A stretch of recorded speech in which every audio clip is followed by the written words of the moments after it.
Namaste and welcome. I am very pleased that you're here to join us for our special program today on timeless wisdom from ancient India with Roopa Pai. I am Neelam Chowdhury, Vice President of Education here at the Asia Society. We are absolutely thrilled to have Roopa here with us today. Roopa is an award-winning author of over 25 children's books, ranging from topics in philosophy and religion to modern medicine and even fantasy adventure. Some of you have joined us here today because you know Roopa's work well and you wanted to meet the woman, the myth, and the legend in the flesh. Well, she's here. Maybe as a parent, you want to be able to impart this knowledge that comes from these ancient texts to your children, but don't know how. Maybe you are someone seeking answers or even enlightenment. Well, I am pleased to tell you that you have come to the right place. Regardless of what brought you here today, I am confident that you will leave tonight feeling inspired, hopeful, and energized.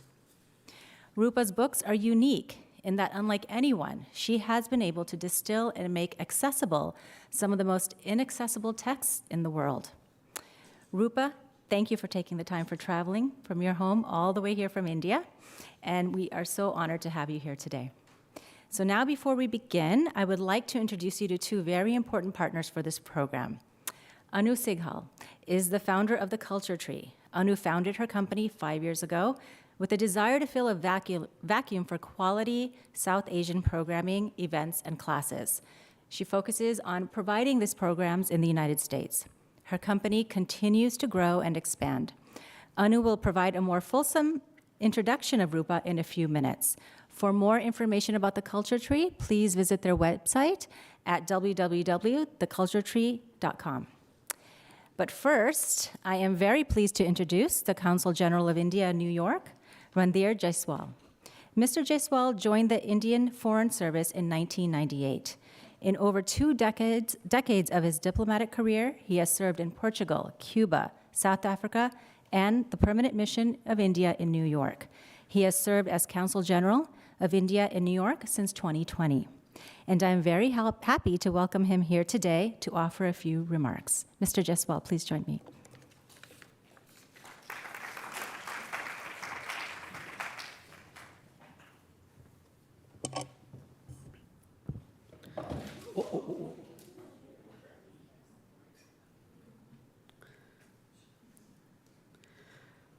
Namaste and good evening, dear friends. Thank you for joining us in today's session on Ancient Indian Wisdom by Roopa Pai. As you would have gathered, and many already know, that she is one of our foremost authors.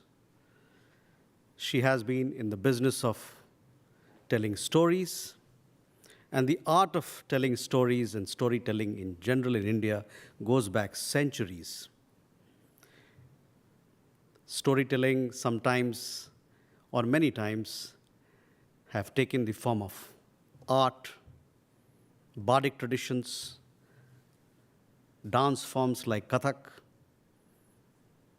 so on and so forth. Today's program we are celebrating as part of India's 75th year of independence, our Azadi Ka Amrit Mahotsav. And when we are doing that, we are celebrating our democracy, our freedom, but also celebrating our roots, our civilizational roots. And for that reason, today's talk by her is very important because she's going to talk about our roots, ancient Indian wisdom. Yesterday, we were together in a setting, and I told them that whenever we talk of history, I'm transported back straight to 6th century BC, the time that Buddha lived, the time that Mahavira lived, because I am from Bihar, the land of Buddha. It was during 6th century BC, based on iron technology and production of surplus in the society. The society in general was in a flux. There were many questions to be answered, and therefore, we had the rise of 62 heterodox sects, of which Buddhism and Jainism were the most prominent ones. And eventually, they answered so many questions that the society threw. There was a lot of wealth creation, there was churning, there was social mobility, all those issues. In today's 21st century, in the digital world, there is a lot of churning that is happening in the world of social media, in the world where people's attention are contracting, and therefore, the youth at large and people at large are looking for new anchors of stability, of trying to balance themselves in their views, in their action, in their thought. And for that reason, it is important that we look back into a tradition, into our traditional wealth and knowledge, ancient Indian wisdom, and wisdom across the world. Because that wisdom is a result of centuries of introspection, of deep thought. And that, for that reason, it is my conviction that some of the stability that we are looking for as we move into the digital age, some of the stability will come from that anchor, that fulcrum, and that pivot. So I'm sure you're going to enjoy this talk by Roopa Pai. I also look forward to it. I hope you have a wonderful evening. Thank you very much.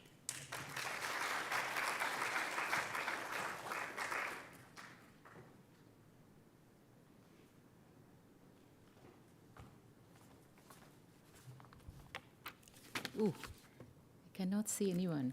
I wanted to put the book right here. So this event actually has been in the making for the past 5 years. When I first read this book with my kids, then aged 9 and 6, and the result of, after we read this book, was my son, who was 9 at that time, made this family tree of Mahabharata. I'll pass it around. I was taken aback by how moved he was, and it was almost an obsession for him to understand the entire family tree and read more and more about Indian mythology after he got inspired by the Gita.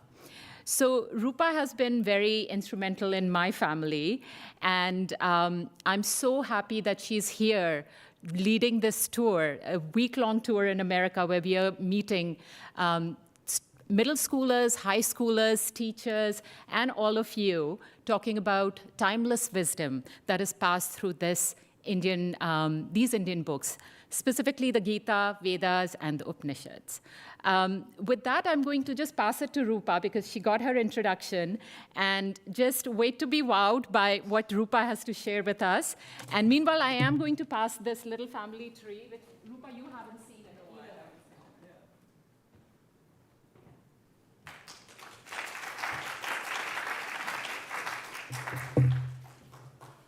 Namaste, good evening, and welcome.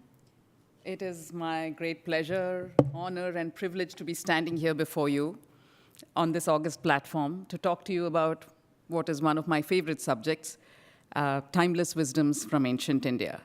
Now, this event would not have been possible if not for the concerted and tireless efforts of a number of people and institutions. So I think it's only apposite that I acknowledge them first before proceeding any further. So many, many thanks are due to Sri Randhir Jaiswal, the Consul General of India in New York, and his team at the Indian Consulate. Thank you, sir, for making this happen. Many thanks are due to Neelam Chaudhary and her team at the Asia Society. Thank you, Neelam. And many, many thanks are due to my friend and my woman in New York, Anu Sehgal of the Culture Tree, who has always believed in me and has wanted to make this happen for so long. And finally, I'm here. So thank you all very much. And thank you all very much for showing up to listen to me speak. I mean, when Neelam said that this was happening on a weekday evening at between 6 and 7 p.m. at what is one of the most vibrant and exciting and, well, hardworking cities in the world, I really did not expect this big of a turnout at all. But all of you have not only made the effort to leave your workplaces early so that you can be here, you also have foregone, at least between 6 and 7 p.m., all the excitement and fun that New York has to offer to be here. And that, to me, is ample testimony, if testimony were ever needed, of the continuing and timeless power and charm and magic and the seduction of the ancient Indian texts. So I stand before you today to speak about them not as an academic, not as a scholar. I don't even speak Sanskrit very well. I'm not a monk or a nun. I am not a lifelong practitioner of the ancient texts or of the philosophies. I haven't been steeped in them since I was a child. None of that. I came to them rather late in life myself, only about 9 years ago when I started researching for the Gita for children, and that too very reluctantly. I was determined to prove to my editor, who wanted me to write a version of the Gita for children, that the Gita was not meant for children at all. That's how much I knew about it. I had not engaged with it in any kind of depth. I was intimidated by it because anyone I knew who talked about the Gita knowledgeably seemed to have gone for Gita classes for years, and everyone who spoke about it said, we have only just peeled the first layer. And I said, listen, this is me who has not engaged with the Gita at all, and you want to saddle me with the responsibility of interpreting it for a young and impressionable audience? Certainly I'm the wrong person. So it was really my fear that was keeping me from doing this. And unlike Greek mythology, made famous in the recent past by American authors like Rick Riordan, who writes the Percy Jackson series, Rick Riordan can do whatever he wants. He can take the Greek gods from Mount Olympus and put them on top of Empire State Building, and nobody's going to bat an eyelid. Everyone is going to enjoy it because obviously nobody worships the Greek gods anymore. But in India, for the last, I don't know how many thousands of years, because it's very difficult to date these texts. They were always orally transmitted. There's no material evidence of when they were first compiled. Sanskrit is a language of sound, not of writing. And although we have now started writing Sanskrit using the Devanagari script, it didn't have a script of its own. It was never meant to be written down. It's a language of sounds that was meant to be heard. So these texts are very difficult to date.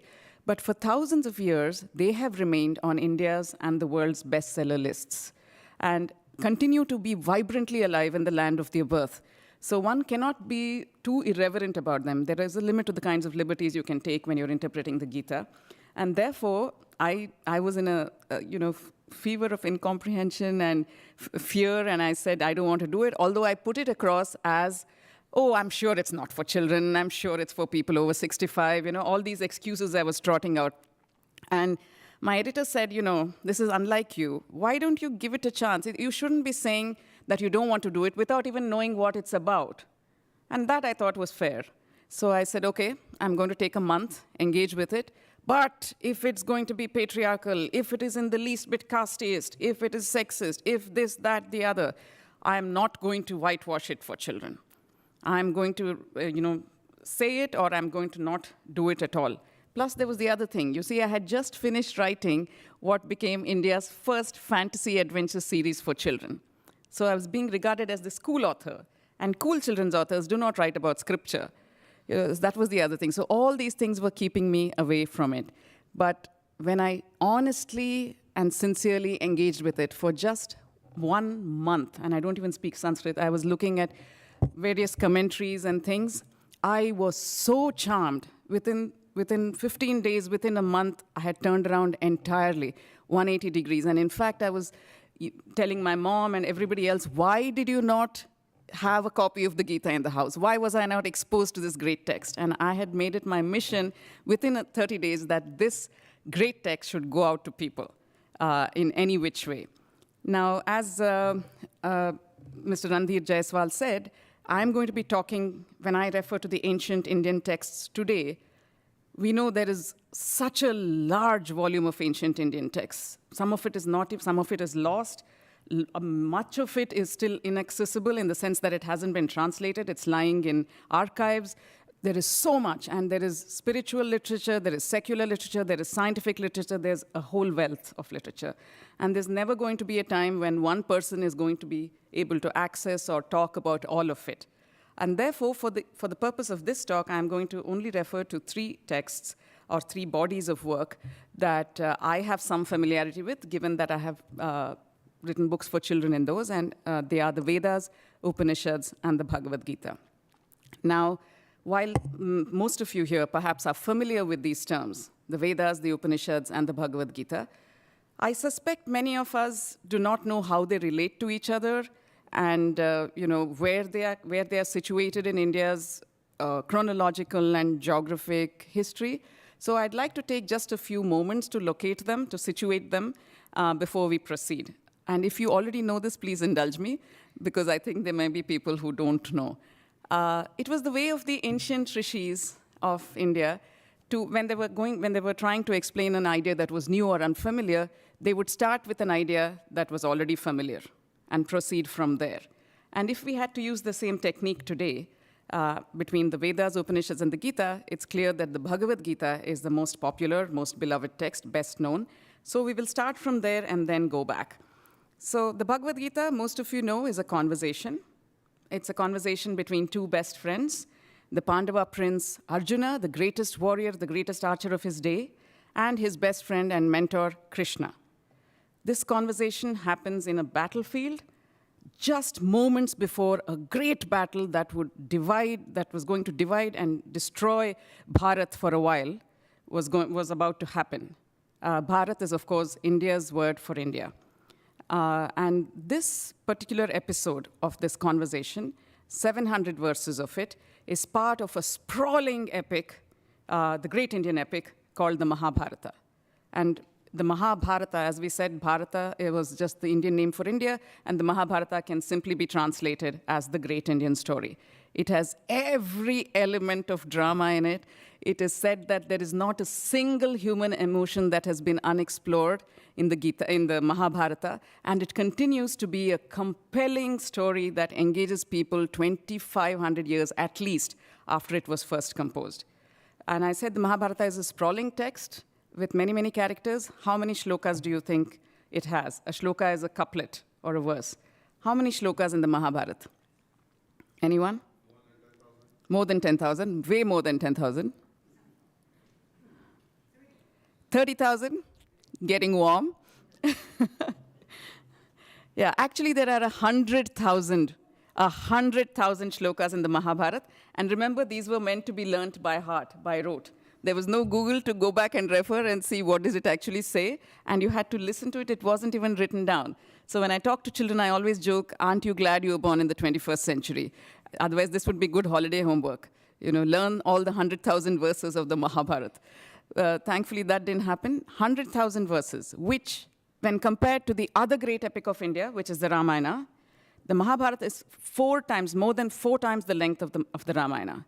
What about the great epics that are the cornerstone foundational texts of Western literature, the Greek epics, the Iliad and the Odyssey? The Iliad and the Odyssey put together are less than half the size of the Ramayana. And the Mahabharata is 100,000 verses long, which makes it the longest epic story and perhaps the oldest of that size that we know in the world. And in the middle of the Mahabharata is embedded this tiny conversation called the Bhagavad-Gita.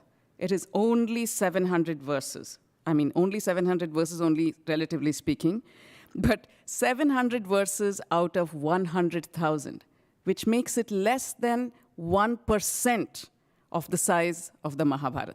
And yet, it is this 0.7% of the Mahabharata that has captivated people of all ages and all countries, whatever culture they come from, whatever gods they worship.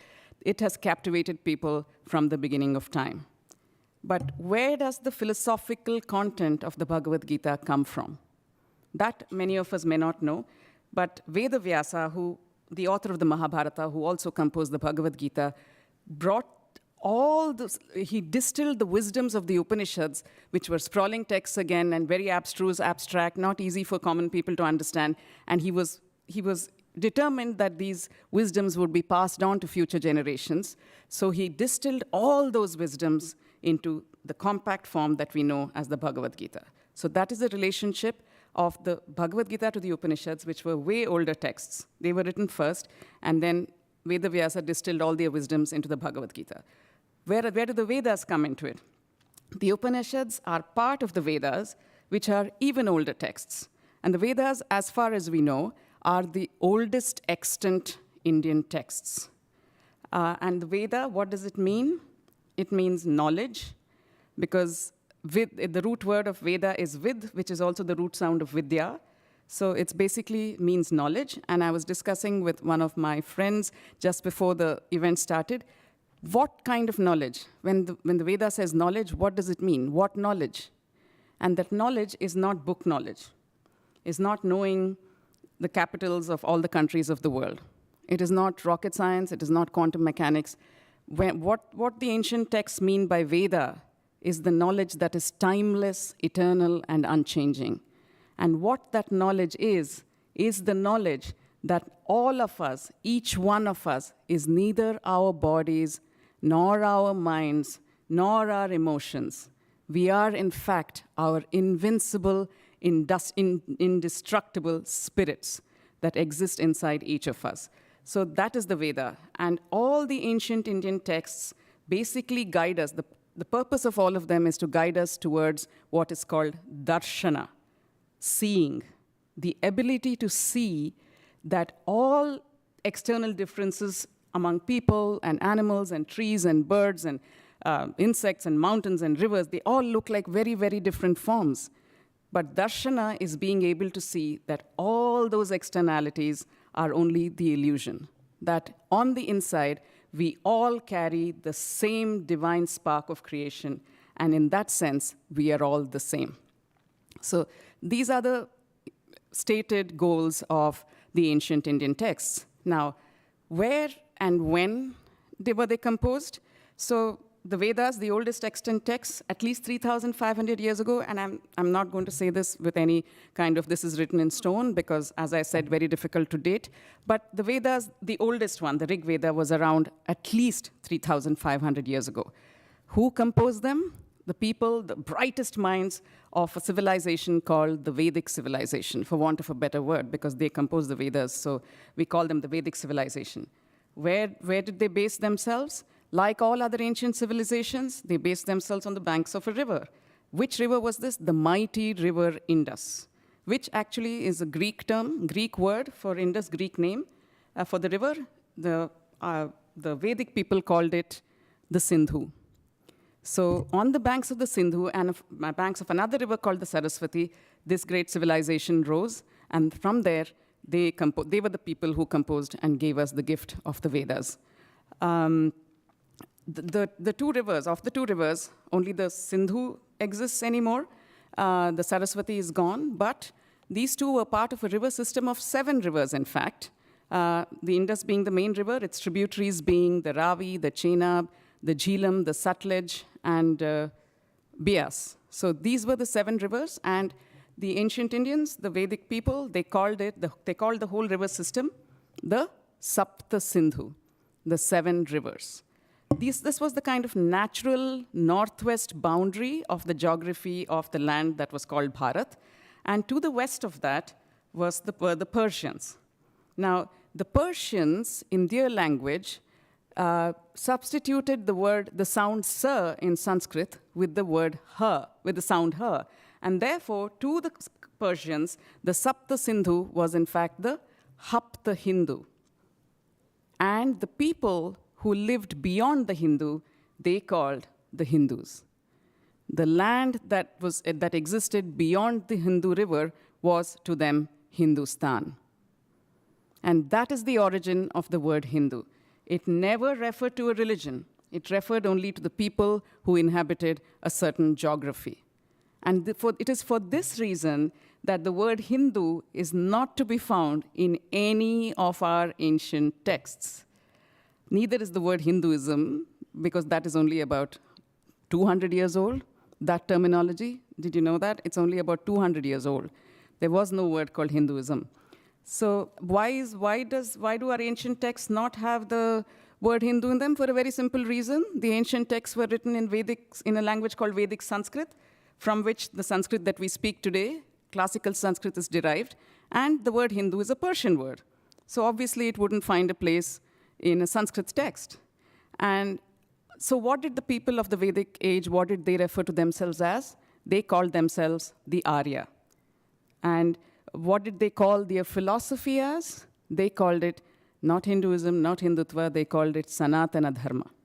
And what does that mean? The eternal law. Something that is universal beyond the bonds of race, creed, caste, color, geography, truths that apply to all humanity forever. And they seem to have a good thing going because they still apply. To this day, we are looking to them for guidance and solace. Because while the world around us has changed unrecognizably since the world of the Vedic people, the world inside us has not changed at all. This is the problem, and this is the wonderful thing about it, that the world outside may change as we can bring in technology, everything is improved, you're living much more comfortable lives, we're living longer lives. Medicine has improved to such an extent that we are now dreaming of living forever, freezing our brains, all kinds of things. But has the inner world of human beings changed at all? We are still beset with the same questions, obsessed with the same anxieties, the same fears, and nothing has changed in that world. And that is why these texts, because they appeal to that world, because they address that world, continue to be relevant. So what are the questions that these texts purport to answer? What are those existential questions that have troubled humanity since time immemorial? Simple questions. Who am I? Where did the universe come from? Where am I going? What is the purpose of my life? And most important, how can I be happy? And most importantly, what happens after death? Because if there is one thing certain in this very uncertain, chaotic world of ours, where we cannot even imagine or predict what is going to happen in the next minute, one thing we all can be sure of is that we are all going to die. And not just us. I know it's a morbid thing to say, but it's true. And not just us, but everyone and everything around us that we know and love, from the moment of its birth, is hurtling inevitably towards its death. So obviously, these are the questions that have obsessed humanity from the beginning. And every religion in the world, every philosopher, all of them have tried to answer these questions. Which other branch has tried to answer these questions in a different way? Science. Science is on the same quest to answer these very same questions, but coming at it from a different angle. So, and these texts purport to give us answers to those questions. So let us do an experiment and let's see what the ancient Indian texts say about, where did the world come from? Where did the universe come from? Right? Every civilization, every religion, every culture has its own origin myths, origin stories, its creation myths. Anybody familiar with any creation myths?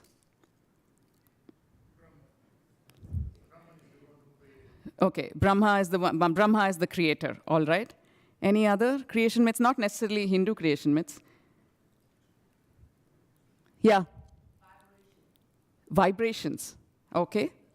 Or the Om, okay. The Big Bang Theory, that's right. That's a creation. I'm not sure people will be amused if we call it a creation myth, but it's an origin story. Although even science is not sure that that's how it happened. It's just a theory. But I'm surprised nobody mentioned the biblical creation myth, yeah, which is actually the most popular. When I travel around in India and talk to children in schools and I ask them about origin stories, they will tell me the Greek ones, they will tell me Egyptian ones, and they will tell me the biblical ones. But none of them will have any idea what the Vedic creation myths are. And to be very fair and to be very honest, hand on heart, I wasn't familiar with them either until I began to engage with the Vedas.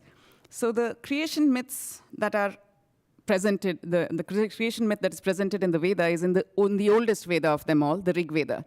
But here's the plot twist. While every other culture and religion has one creation myth that you're expected to believe, the Rig Veda offers 4. It says, here's a creation myth. This is how we think it all happened. This is how we think it began. Don't like it?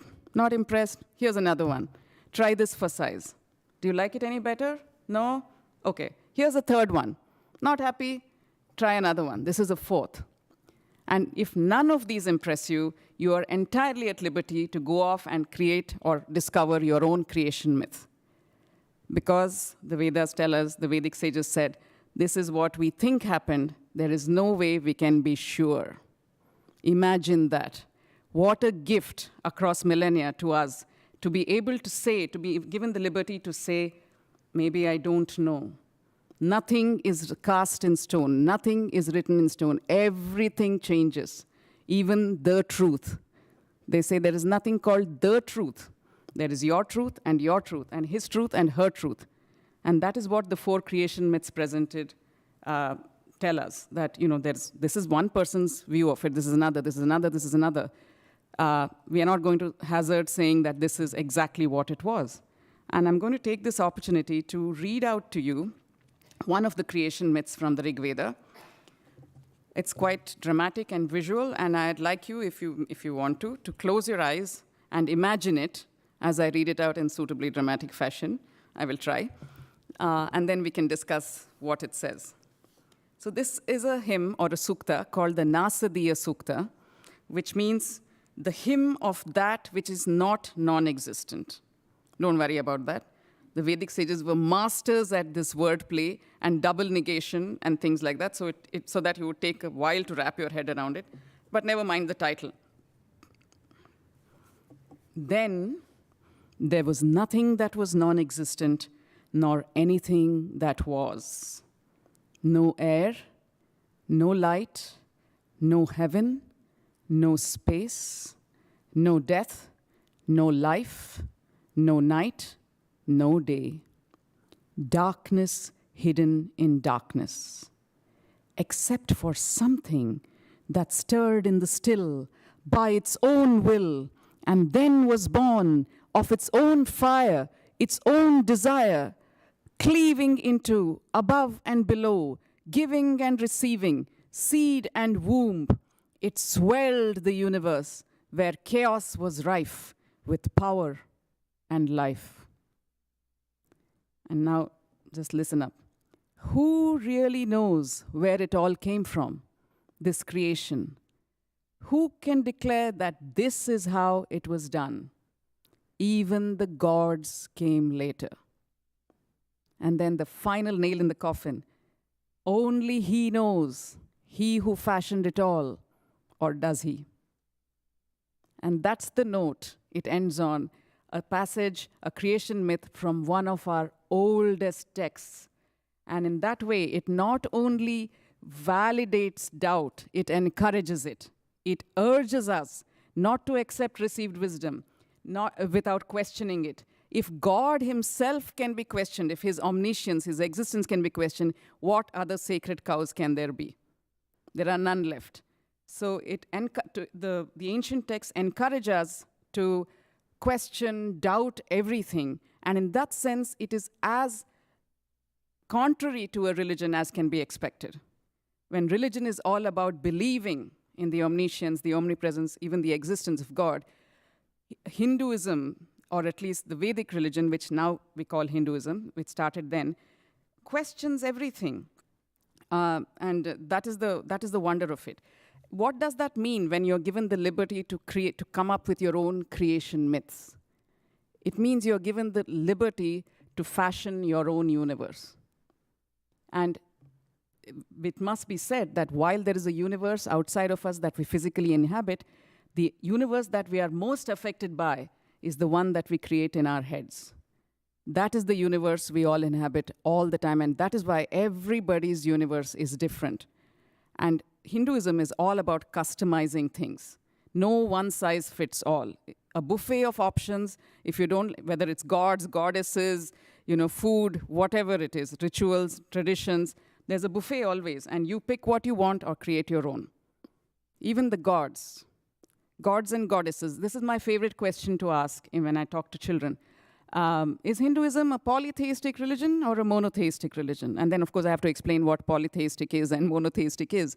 But if I asked you, as this audience today, the same question, how many of you would say Hinduism was polytheistic? Okay. Don't be shy. Yeah, polytheistic means many gods. Yeah.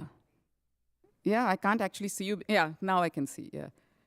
Okay, so not so many. How many of you would say Hinduism is monotheistic? Okay, and there are, can I change my mind? And there are a lot of you who haven't put up your hands at all, who are like, oh, okay, I shall just sit on the fence, which is perfectly valid, no problem. Yeah, so the right answer is that although it looks to all intents and purposes like a polytheistic religion, I mean, you just have to visit a South Indian temple and look at the Gopuram to see so many different gods and goddesses. We We have, any Indian Hindu child can rattle off the names of at least 10, 12 gods and goddesses. But for all that, Hinduism is a monotheistic religion. We believe that all those different manifestations are just fractions of the whole, and even the sum of all of them does not add up even to a fraction of the whole. This is because the truth about God, which is described as a genderless, nameless, formless energy. So there is no gender, no name, and no form. And it's just a cosmic energy. And that kind of God, that kind of an idea of God is very difficult for human beings to absorb or understand.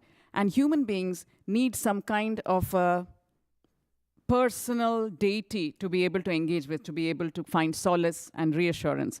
And so, once again, liberty was given. Create your own gods, whatever you want. It is in other religions say God created man in his image, and here we say you can create gods in your image, whatever gods you want. And it is, and there was a beautiful story I want to share about that. Somewhere in one of the texts, it says there are 33 crore gods and goddesses in the Hindu pantheon. And because it's very unlike a Hindu or an Indian to put a cap on the number of gods or to be so precise about anything, we thrive in vagueness. We leave always options open for new data to flow in and change. We are very much again saying this is how it was, as you can see from the Vedic text itself. So that is 330 million gods and goddesses. And I've always wondered who came up with this number. And I was quite convinced it must have been a British person at some point, researching, documenting, classifying the things the Western mind loves to do. He must have come up with this 330 million. And I was still puzzled, though, what 330 million? And once I met a Brit person that I was taking on a tour of the temples and talking about Hinduism to him. And he said, yes, I'm sure it was a Brit who came up with the number, and for a very good reason. And I said, what was the reason? He said, that was the population of India at that time. And that really explains what Hinduism is. One God for every single person.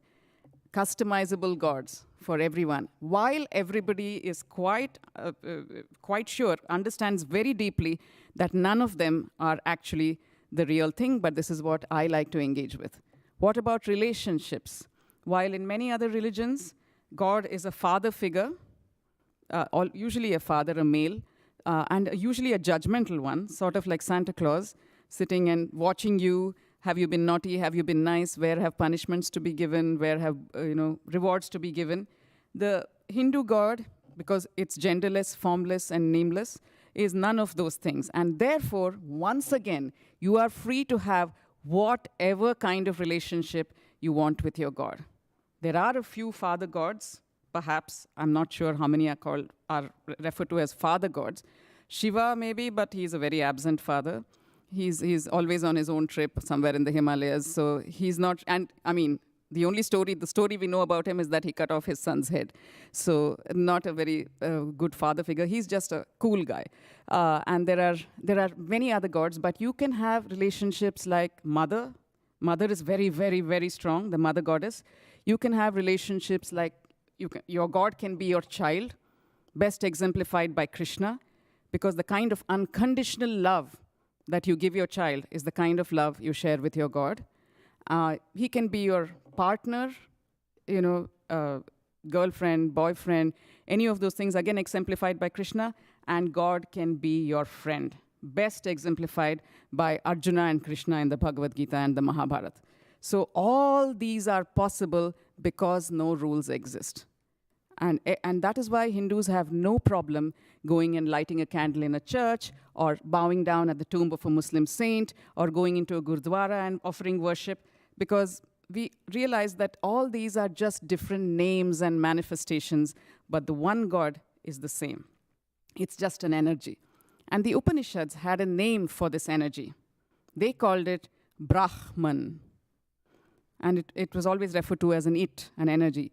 What does Brahman mean? The root sound of Brahman is Brah, which is also the root sound of Brihat, which just means vast, large, something that is so large that it can hold space for everyone and everything in the universe within itself. That is the idea of God. And the Upanishads went one step further. As if questioning the existence of God and his omniscience was not enough, the Upanishads, which came later, went ahead and said something far more blasphemous. They said, when you ask the question, so we talked about where did the universe come from? Another question that is answered and a lot in these texts are, who am I?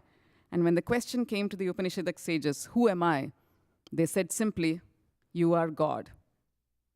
Not even you're in the image of God, not that you will get to God when you die, not even that you are different from God, but you're trying to be him. Nothing like that. You are God already in this moment. You don't need to go anywhere. You don't have to wait in time, space, nothing. You are God. And that is one of the Mahavakyas of the Upanishads. Aham Brahmasmi. You tell yourself, I am Brahman. But it's not enough to just say, I am Brahman. You have to live the sentiment of I am Brahman. And how? How do you live that sentiment? By making yourself so vast as to incorporate everybody else's ideas, every other point of view, with no disrespect. I don't mind what religion you profess, what the color of your skin is, what gods you worship, what food you eat, whatever different ideas you have, but it's only by listening to you and you and you and you that I might get a glimmering of the truth that is Brahman. And for that reason, I will make myself vaster and vaster and vaster to embrace you. Not make myself smaller and smaller and smaller and think of myself as a limited being. This is me. This is all me. This body is me. This mind is me. These thoughts are me. And you are the other. You are different. And I fear you and I don't know you and I hate you and that's why I will fight you. This is me. This is mine. They advise you, leave all that. Why would you imprison yourself in a little body and a little mind when you are in fact limitless, when you are in fact infinite?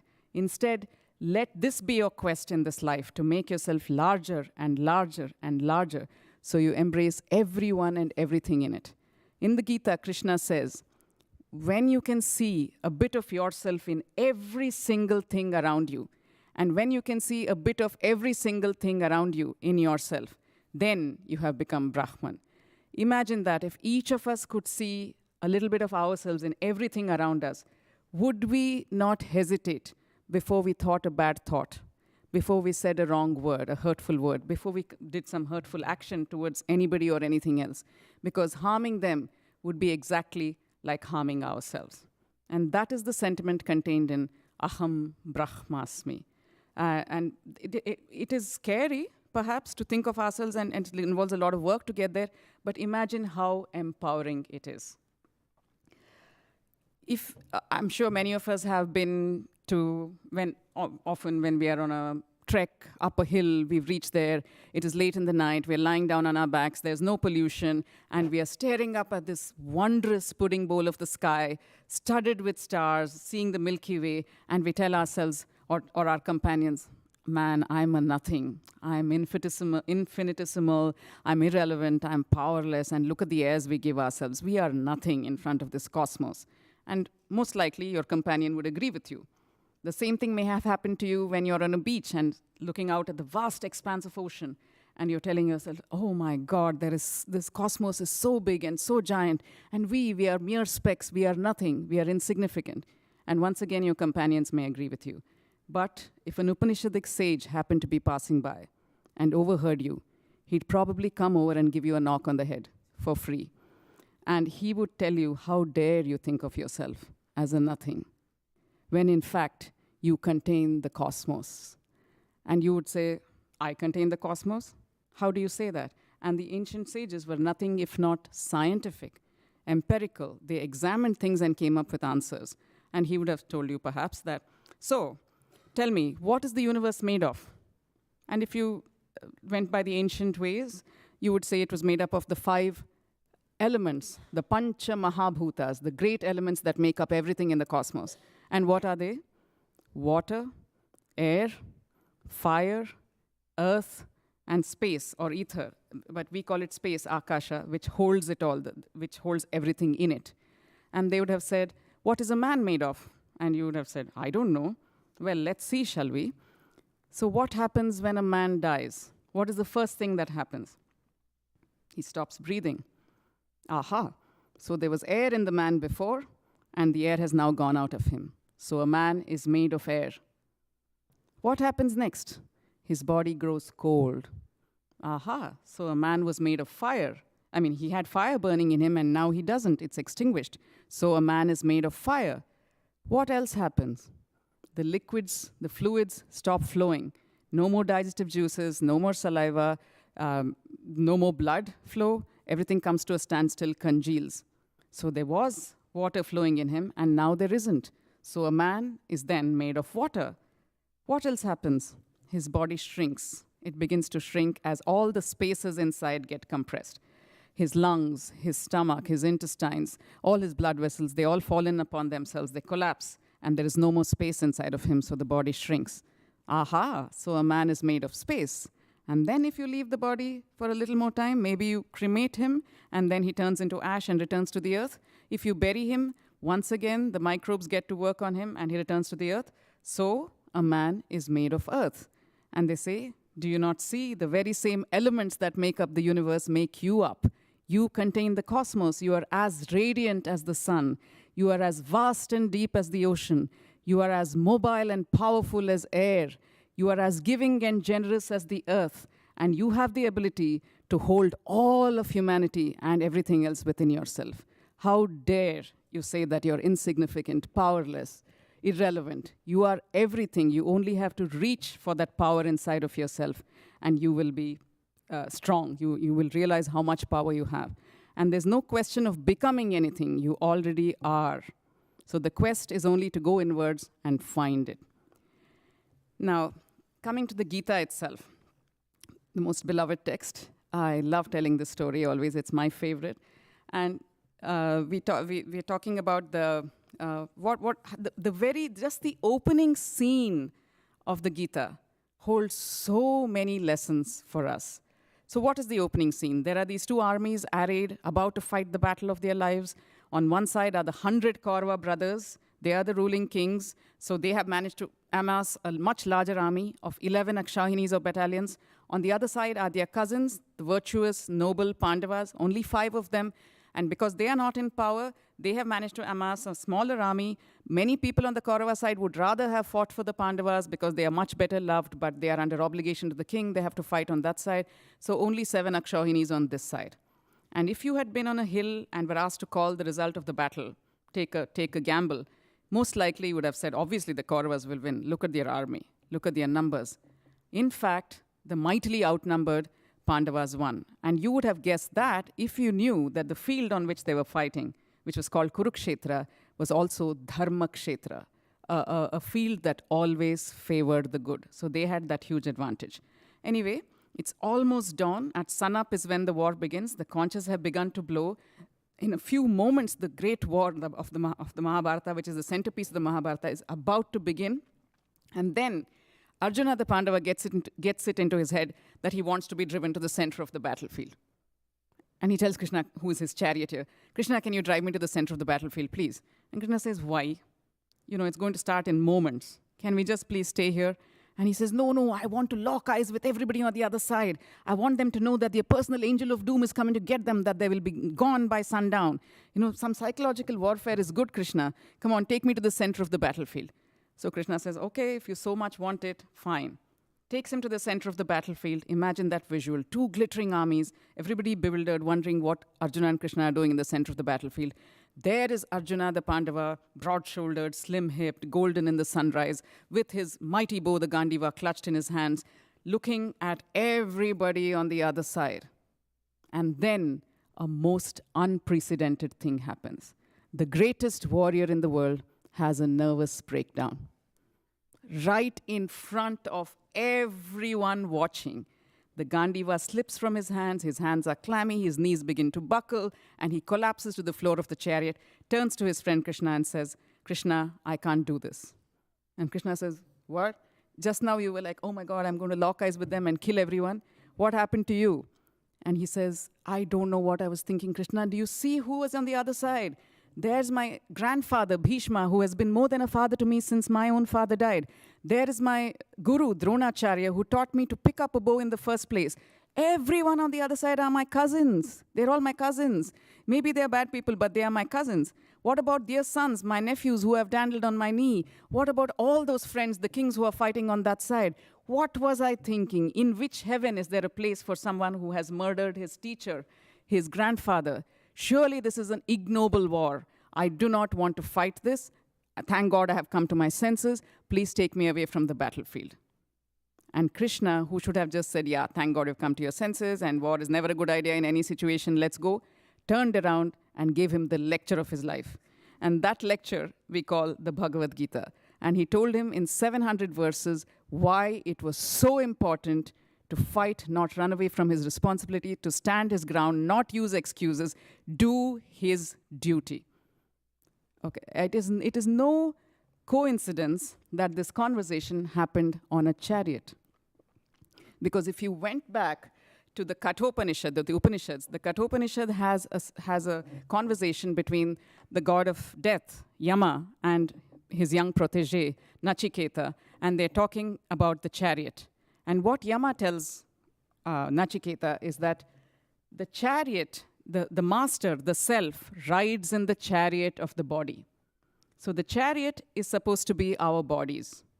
The 5 horses that pull the chariot are supposed to be our 5 senses.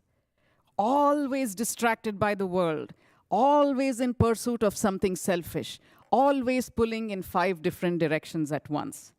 Now, if you let those horses of your senses, if you let them free, if the reins are even a little slack, they will pull away in 5 different directions and your chariot will be wrecked.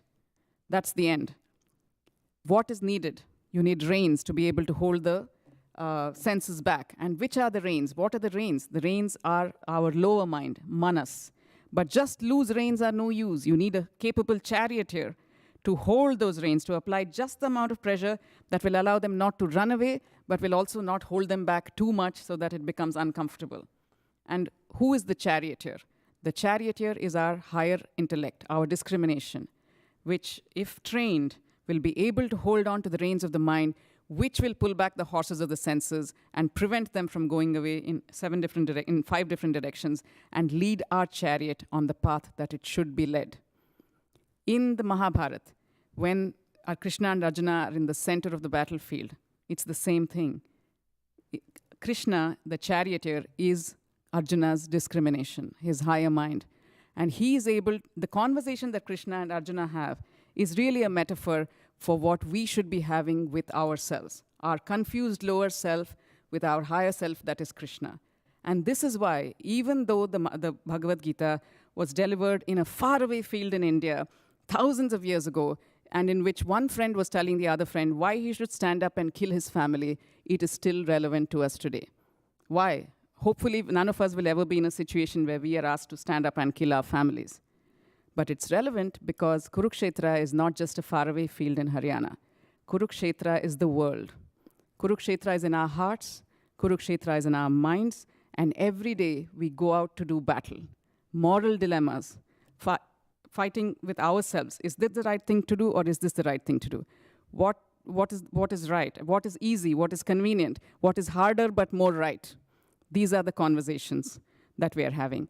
All the Pandavas live inside us, so do all the Kauravas. They are not outside of us. And there are always 100 Kauravas and 11 Akshahinis, and only 5 Pandavas, and there are 7 Akshahinis. So whenever we are on the horns of a dilemma, what do? The Kauravas are always louder, guiding us towards paths we should not take. And the Pandavas are registering their resistance, but it's very weak, and we don't hear them. And the Pandavas' resistance also comes from various conditioning of our own minds. And therefore, we should do what Arjuna did. Because the purpose of our lives is not, never mind what the Declaration of Independence says, it's not the pursuit of happiness. Because happiness is a transient thing.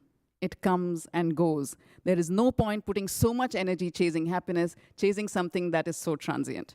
So we'd rather chase something that is long-lasting, eternal, that actually helps us lead a better life. And what is the point what is the purpose of our lives according to the ancient Indian texts? It is to be fearless, to live fearlessly.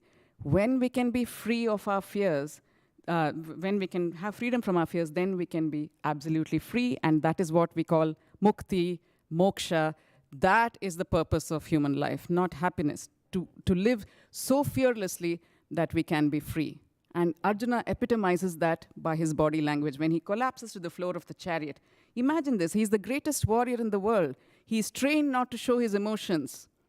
Imagine if we were in his position, that these people are watching, these people are watching. If I show with my body language that I'm in despair, the Kauravas will already begin to celebrate, thinking that he's now going to leave, their morale will increase. The Pandavas, on the other hand, their morale will fall, my people will feel betrayed, everybody's going to be worried, and just because of that psychological problem, they may not be able to win the war. If I stay here and win, and think about that later, generations will praise me, songs will be sung about me, and I would have won the war.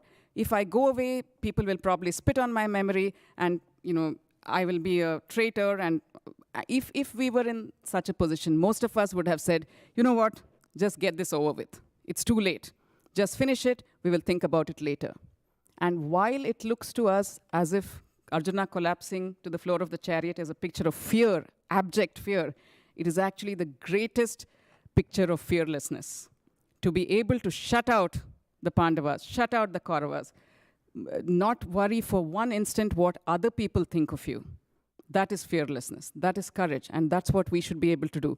Shut out our Pandavas, shut out our Kauravas inside, because only then will we hear the still, small voice of our Krishna, who is only our own higher self, who always has our back, who knows what is good for us. If we only encourage him to speak, if we make the effort to get to know him day after day after day, just like Arjuna did. Arjuna and Krishna were best friends forever. They had spent years getting to know each other and in each other's company. And that is why Arjuna trusted him so much that he was able to put his dilemma in Krishna's hands and say, you tell me what to do, Krishna, I will do it. And we can develop that kind of relationship with our own Krishna by not only doing action, mindful action, but also then introspecting on the action and finding out what sits well with us. Just because something sits well with everybody else, it may not sit well with us. Be fearless and customize your own response to every situation. There is no standard response. There is no one size fits all. That's the only way to mukti, freedom. Thank you very much.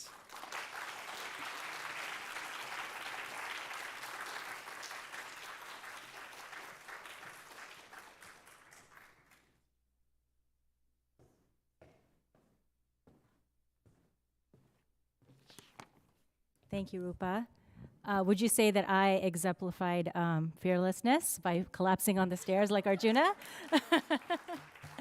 Thank you so much for that. It was very beautiful, and I know our audience here probably got a lot from it.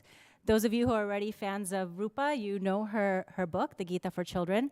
Those of you that don't have the book or are interested in purchasing it, unfortunately, we do not have it at Asia Society at the moment, but hopefully we will get it in soon. But I do believe it's available on Kindle, is it? For those of you that are okay with Kindle. If not, local bookstores, and of course online, it is available. And we hope to have it in soon. And maybe we can get some signed copies as well, and we will notify our audience about that. So thank you all very much for joining us tonight. I just wanted to make you aware of a few programs that we have coming up. As you know, the purpose of Asia Society is to navigate shared futures. We work across many sectors, including arts and culture, policy, education, sustainability, business, and technology. And so I'd like to draw your attention to a couple of programs that we have coming up. So if we can go to the next slide. Our QR codes are working, so if you want to take a quick snap, you may. But the Asia Society Game Changer Awards are coming up on October 27th. And at this event, annually, we recognize individuals and groups from every walk of life whose actions have profoundly strengthened the bonds between Asia and the world. Not an easy job. There are still tickets available for this year's annual dinner, where we will recognize this year climate heroes. And, next slide please, be sure to join us on Sunday, October 30th for our very popular annual Diwali Family Day. This is a free event. This year, it is going to be co-developed, and our very good partner, the Culture Tree, will be with us designing the program as well. So please be sure to join us. As I've said, it's been a very popular event. First time back after the pandemic, so we're sure it's going to be a big hit. And with that, I would like to thank you all very much. Once again, thank you to Roopa, our partner at the Culture Tree, and of course, the Consul General of India in New York. Thank you all, and we hope to see you again at Asia Society soon. Have a great evening.